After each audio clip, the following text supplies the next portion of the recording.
the making you me.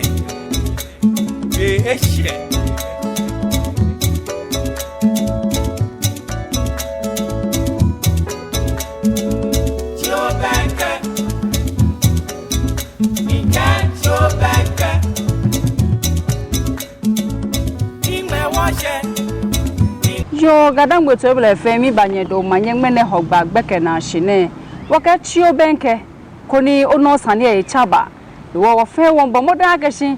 be bonu ojo ke bonu ofo no ojo komo sane ono sane e chaba enne wo ke na no bi ba bona fe ni abagbela ni bi ami atwon wo ame sanji kono ko kejemi no ye no hsuo no akashimi ni bo fe bonu eje ha o ba sheje meja aka mi ni eku segbe ko shi ngbe ti na o de ade ku kenklemu Benoji ake meni yo ebu ami ni femo na hi ake New Looks and Beauty Clinic na kano jinukina Fashion Home ke It Avenue ka agbene Gold Star Air ke Noble Trust Eba Clinic ameji mo na me bo ni femo na enyum wonda me shojo gba denje shima bi no jake makunse ni ma ejirafio ko ni maba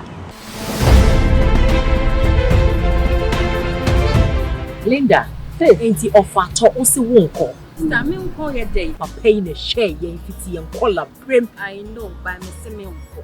I don't think ko Ghana flight be me ko try sister na me nko what about say that what's what for plane be a plane no and in na me nyame an asema ko kan say amfa kwan you will play no will play if it's a plane now ko fu ya na afena pilot fu say for afena mu sheki na say ya me yire ewu ye a me ko to me body na me fa koye asudwem boko na de me kodu ye ko to me body asudwem sabai sa pleno enu ani Gold Star Airline yes Ghana ni airline no Ghana ni airline to me don't let me come for the phone me come for the mawa na che se be pawo abuwa ni wo busia foina enu ani Gold Star ni booking ya de enu an so betam wo phone na wa www.flygoldstar.com Gold Star Airline Ways of Ghana Gold Star Ekomia Bebre Ekomia bitise London, Baltimore, Washington International Airport, Dubai, Providence International Airport, Guangzhou, Dakar, Lagos, Monrovia, Abidjan, Freetown, Conakry, Bonjour, any Mia Bebre. Yo to ebule boni no dia ke kaje ba aka enye so chile wo ke wo che mekuma bike mekuma wu ke mekuma papa wonye wonye minu kwela emensa ni ka ke makoma wonu abele makoma wonu atwe keke ekomo agba mene wokele eba ni no dia ke wo be efebe shi ona ke ni femu ngochon no wo sa wo gblale ke be ko bona fe ni wo cha wo wiemu no dia ke wiemu emi ko ni tibli yemi ni kasemo yemi ojogbande nche ni koko nmo mama na dia ke shin before I don't give up but fe bo na eje han chata e ke fon shi ni mene dromo na onale boni onale no nu e radio pan no ne ni wo boni chon yen nke nche nyen yo kwe lai mensa kwe mensa lai imba manye mani drabla jo be no ja ke yen so chie o ko wie sanjin baba o e sanjin ke gan wie mo boni chon han ni e country no wo ko no chumo dade esuesin ye gan hewo shilololo na ko swako he akọ ke fonshi wonda boshi kenklen won shibo ko ojogba de cha ko na le mashi no fo boden cha o man wie mo ke me fe lo gada me bi fe ya bo ene to e fe ake wo fe mini wo ya fo ko blog mu ehwe shipon follow no she ba hwe shipon papa no na ekọ na ewo yi bi ko ni me fe ni ya school gbege bi fe oji aka mi hu mini ameka se na me na ke ga wie mo amega fo mo bi ji ame je ma me kuma wie mo ba aka se before we mo le ndo aka wo mi awo nche iya aka mo bi fe ojogba nna ka mo fe mo twen ye jogba many o man se am fe am jogba big ho e fe am fe twe jo e fe aka nyi so chile wo wie mo baba o ke yan gan ni e laaje wo ka gbene bo ni achon gan ni chuchu e achon gan wo fe wole simene ato ni aje wo sate ni eji na gba ni gadangbe bi fe nfo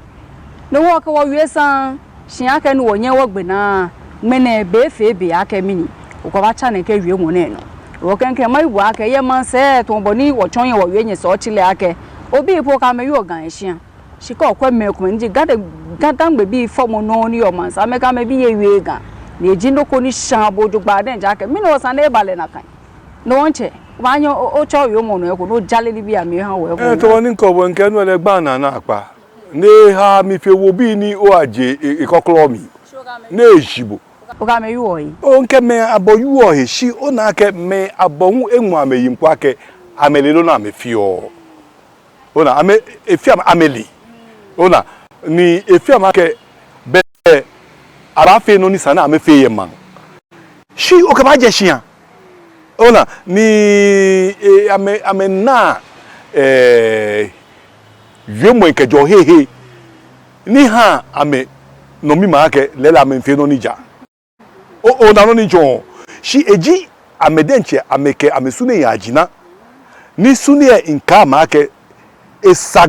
alo ejagbe ake oke obi adwe shikon yemo nkun ko ba wa nka mefe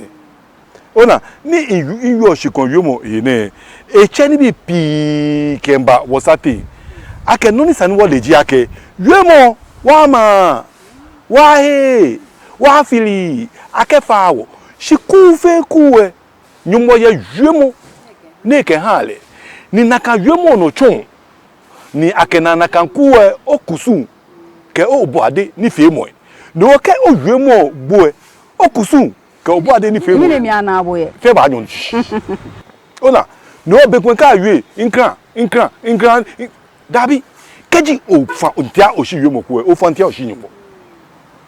ejake e fata nyumbo ke no yi ona no sani wonye wo ba yemo yi wo twa yungu ne preje mfe yo che do yo ne ha igbanjo mo kete wa ke man se nye yo afie je me ni ji omo te nye yo le nya atin ke boni nye yo le e ga bi ene no sort ye mi sort ye mi e da ga na wo ye me ne sa me tun wo ye wulo mo ke man che me ga man ne wo yo ne bo chini ona ke wo fio ni eni tomo loko ni efe kadimono eja ke omo wo ye le eji kadimonoko eji noko na ke kai monoko ni ake kadiwo ni nakano eji okwa yeli gbijujon yo ni bi enyo mi ina ake ewo ayomo wo no ni bi enyo na efe sani eji eheshi no ke won je ye manse wo yo le ke minjele eja ke wo cho blofo meun na mba ye odase no sani amena no poten hiwo ni afio na kan kusuwe alo no poten na afio kusuwe ene hiwo sani wo fio le keke wo to higbejiano ni wo fio boni sana afi boni aba duma na ba pagma ni aba ma ba tere ma sobi baba kejubi baba wo ba fefe wo fio le gbejiano to na dan aba gba kon wo poto wo so an ni ayemoko ni tase ni egbla mi ejade o mi ficho ni nakametwa ano no wo biye wo ha me kasio nmela lala juemo iha gbeke biye alo ni kemwe na mekeo ona do ka me nka me ko ye gami kaka me keke blofo bi ame ko ye gami ka me keke etomi shi nke bo ake talent ani mo ke hami do ye de la we ko beto ofio ajenshi kaje Pennsylvania Philadelphia ko je me wo ya shi Philadelphia Pennsylvania la state ni Delaware state ni no wo ke Delaware sani wo fe wo no eja ka mo no wo shita wo na emi president eja Delaware ona men pile Delaware shi Delaware la state kra ni mi ke wo gadangbe Delaware ni ku ni wo che wo ke wo back kra wo nyomo edwo ke lu wo ifa na apa ni wo to ni bi baba wo ebejano jo mo wo pe wo yo shi wo shita mo ni emi wo fe wo ya ke wo mba ko ni gadwe monitor wala ade wo che yin no ma gbere gadangbe Delaware ye gan na show me nothing hear me na obi mo ni fio ni fi mo ye o ma fm beke ame fe wo cha me fe ken wo bi ko na me ya me bua kan engongo fa eja ke eji no ko ni efe mo wa ni won efe mo wa sani mo fe mo ke kon awushi ni enye ya no jogba eja ke yo mo ka yin pa na ke laaji no won je omo wo pe wo yo yi won fe eneme na fe shikemi nkwa gan omo wo na yo amro ne omo wo enye shijuba meni eje ake maji pie ami ye dangbe ne aye maji ache menyo no anya ayile polisa ni ayile shiminka bo shikobe ko ake wo yole kebenjele nyenye be manche me dabi manche po wo manche ni ko ne ba domo manche ko na jalo dabi wo so wo ke do ba mi eje ake wo ke manche wo mo ba mi pe e ba je gbo wo ehwa Israel bi na manche e gba me ehwa no me zabi e osofo nyu amenyi to boni wo wulo me nyu wo yin ma na emi shi mane wo sita mo na emi awole wulo mo enyu no ni me wo she ni me wo ya esacho ake wo kunaka no na kaje na kan nu ba fe ma yonche efi omi aka shin na le ake ogma lala woji nke ni bi ko mefe obanye ni ochi tan ha mi ko na gbene kamo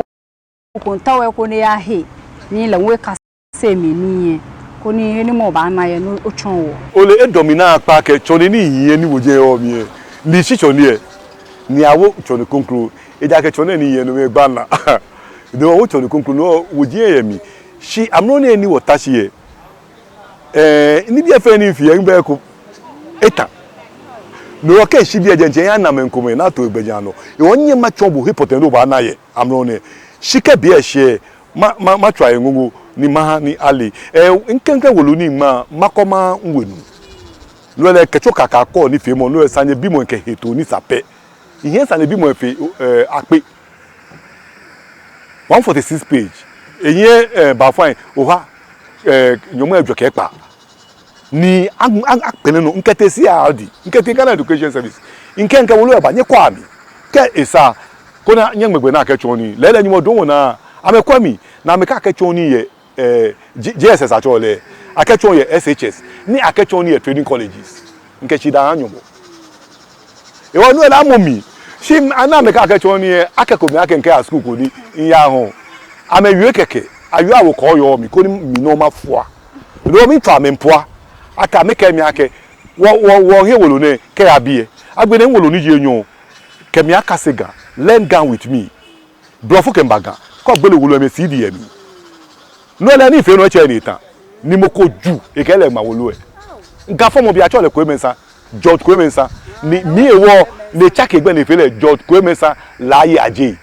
ni ya hon wolo e internet library mi da mi bo shake e ha ni wolo e ti Harvard University Library Harvard almighty Harvard enyenye jenko jeju family na gbene nna him cause of my him first verse no ba la oba ye giraffe odu oba sane gbe won yo ahwefo ni mamu ina akwa aba ediba Noble Trust Herbal Clinic me ameka say your friend Dr. George Donko me na me da Noble Trust Herbal Clinic anu Noble Trust Herbal Clinic yaji abasobo de bebre yaji best heart disease treatment center of the year yaji best liver disease treatment center of the year na the overall na nkasa efen overall best herbal clinic of the year no and also Noble Trust Herbal Clinic yaji yahwe yaro bi ti say akoma mu ohaw stroke obi opa wo brebo mu ohaw anase bema ontumi endwunso ya e friend prostate mu ohaw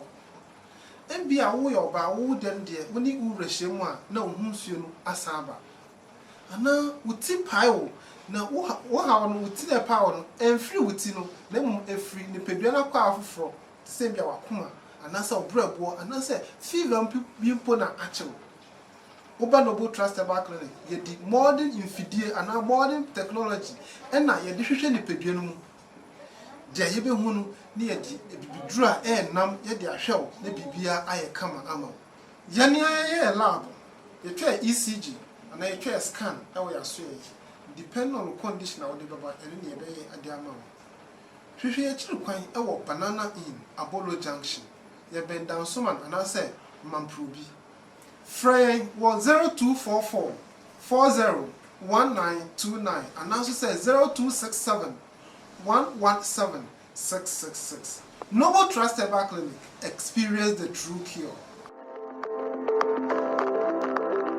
Wacha kanyomo wonje oyi ejake oye o manche ni ofio ni fe ni ja de sai fe ye jene dunka biti wo ko di wo e shale ke so pu aje ere mo ke ba o we kron ko ni wo nya o nya so re imbegbe she small lala no wo imra lala yue mo ke fata lala yi lala yue mo imra gbe ke bi anon lala yue mo ekuke yicho ema ono no ke jon jomo jogban ko ni o fe mo jogban na ji oyi yicho beni was ko le me wole o ani pa fe mo no bia mi lala yue mo gbe ke bi ke kasio yue mo lo ko le lala yue mo no ke ba kase gan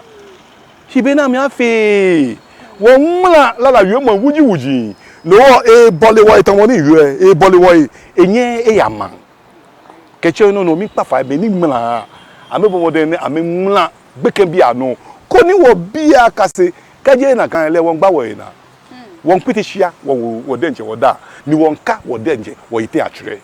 yo nche fi an ke ni chumo fe mi mo fe mo ke no na esumo na ke hyeje mi ekule ball twa ekule ampe ekule tomatu yingume na me to ampe wa bia ke no to ampe lo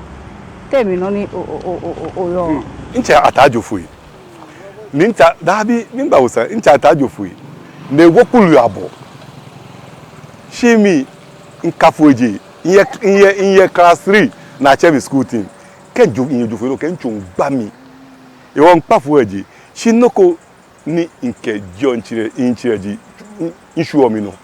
inapo nko mi e bi ene malolobu mi malolo isu omi no na agba isu omi no inju opan logo ni okrapo nche cultural troop ye Delaware ni mi da na gbeke mi nke ya eja gbeke bi amame sure ke ama gbeke bi bio ne ya fiete eju opan logo e gbeke bi so no ke afenu ko Delaware wa cho eja e ko be Delaware wo ba ABC News me ni le ABC ni Delaware ke aye ye US fen da ofronyo akola ke Africa bi anyo February iwo no na afio drum call afi etene mifio no abawo mwo mi man ni sure mi no ke call Delaware bi fa ke na wo bote Africa bi anyo mi nyete ashi ninya mla fiale ninya ha man fe jenko jeju efen ale ake wo mendiji wo boiku wo ye wo nyone nya wo twa ngungu ni bi ni nyumo ke ha wo gbe wo swan jenko jeju efen eja ke taflaje meni wo keshina amebe eko amebe kusu no ana ni ake hemi ye Delaware eja ke men benefio wo nyangyo gakemite Canada nyawega gakemite France nyawega gakemite Russia brochi UK nyawega ga kemite US nyawega no he won ke bonoko nke talent ani mo ke ami nke chuni na egbelegbe ami no many bowotwe amno ne ke osule ayajina ta omo talent ani mo ke habo ke chuni ne ikoba ya he ni bo pa agba akoya yo nche fi an ke wona gbe masumo ko ni o ke wonu kwa ke mo ko ni ba ka ke o kwen sumo ni macho datre foyo shi ibale na kan ya ka se ni pe be no ba na o sho ya ke shi wa ko datre foyo ni chumo ani ye ni chumo fe no chun broadcast ni chumo lo share mo ni chumo mo fe no chun ke mi no jo ke ni bi na fe ko sho ye ko alo gbede yo le o ye mi se inye ken ke bu ake insua ye ko e ba fetan no ni nke na abu ntumo chipon to wo ni aye ni ni enwe na no she fe to enwe na insua ko nheje noko mi je nvola shin le mi sani e ja ke nke bu ake nke nsunete ajina ni ina talenta ni mo ke ha mi dani ina nuchumo poteni san machu no nuchumo poteni san machu nchula ke menjele nakani nchula ke menjele ni talenta anwe mi nchula ke menjele minchu lolo ni makai machu chimanse shemo nchumo lo chun ya lo accountant oh dabi enyo fe no yue mi chu shelo nchumo infio ona chimanse if you ejeme hu she ife le 3D ona ife le 3D she in chosi o me ye boni sana me keme ashai ni amebo mi tue ni mo fomo tue ni ma chon le ni e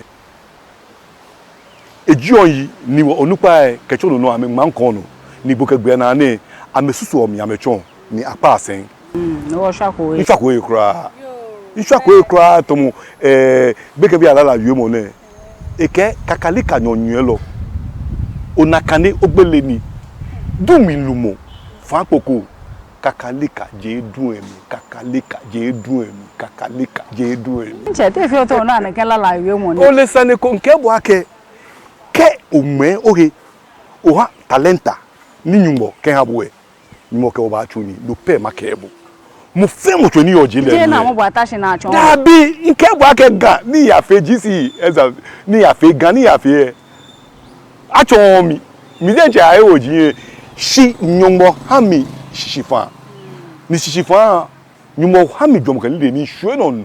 ni ewo ni ekoyibi ni ekple jefe ni hu nchose ben ame kase ni ame hu ame nchose shikome ku we mi sumo ma twe no ni ma da men ko ma shi men ko beto mo bi odonko me children service ame ya me bo ami nche ss odonko omo Mr Bruce me keni me abo ame ye bo ami ni ngetashi ne in lenon make fe ake nyumo ajo ame we ka me woku fe ko na me pa na me gba fe abashu ame dudo na ko manye nyemeni yeto ni fe mo na egbeja no nwe nyumo ajo onye ko ni she jemo ni jonye de nke ya ma me achono na me kechu ni alo me kekase ni ninu agbelegbe aha gadangbe ni ekpele jemfe eja ake nyumo ye le na fi enwon wo maka makwe eja ka ko ewo chonwo mi ni bi na ka wo enwon wo o ba be plan okay mako ma wo ko emomi mako ma wo sebe mako sabola mako ma wo mo amo we bi aso ye o yo nche ha wo na agbe yo mo no wo blantanga ojogban na wo yemo ni nkeba ha obla nke obla yi oblata pokwafo ikeme bubu twenji ake wo bomo den ni wo hanyo wo gbe ye shemo ahinwo mi wo kenu afi wo de hiemocho ni kechono no wo hime ba gbele ni wo ba na talenta ni wo ke hawo ni talenta ni wo ke hawo wonye wo ke chuni ni no aye abu awo ke eye bu awo ehin wo pe wonwo shimon e ba bote mami ni e ba ye ebu ama e ba ye ebu ajaku no ba gbele jenko je eju efe ami no keni bi krokome ni bu denche koke osude te ajina ni oba nuhie ke ofepe obana osanji ana yo nche mene before back surprise nakani na pe loko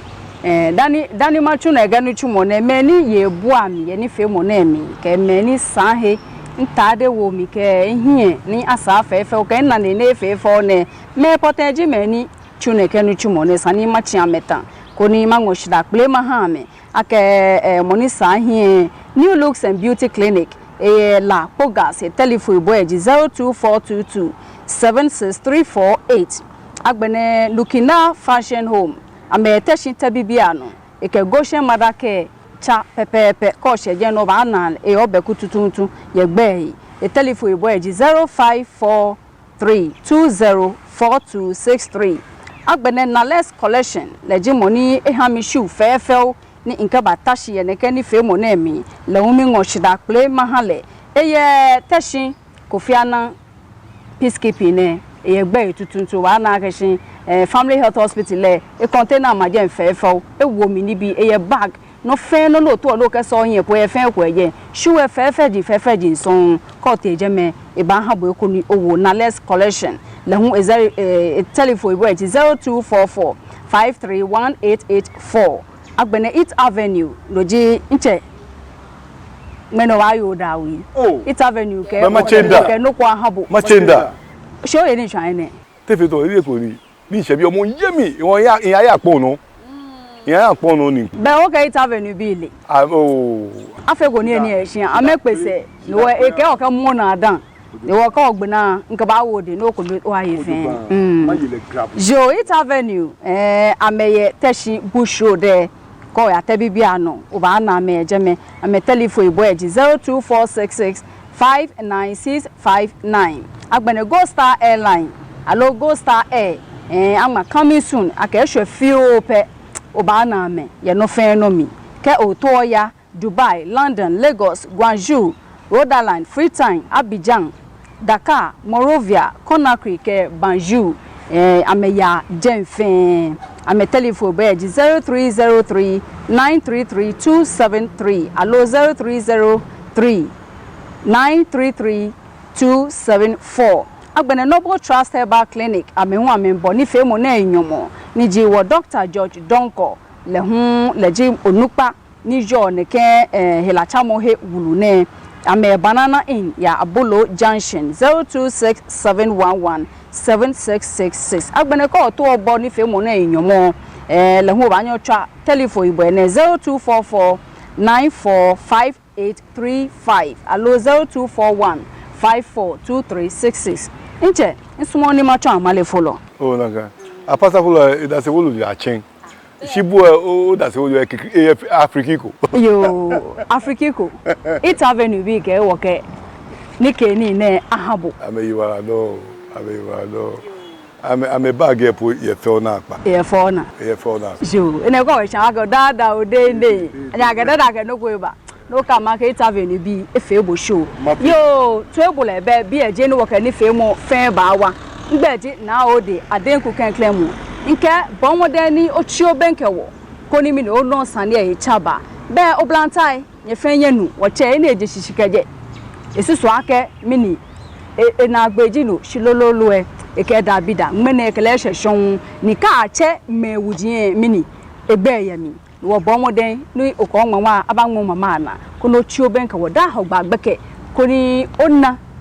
nonu oke to ojenshine kona ahiabo be nke shikomeku emini akpio nye fenye ke shian como jron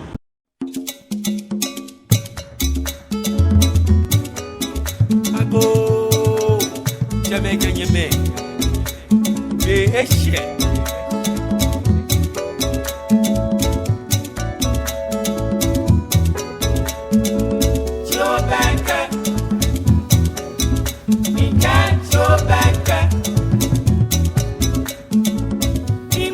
yeah.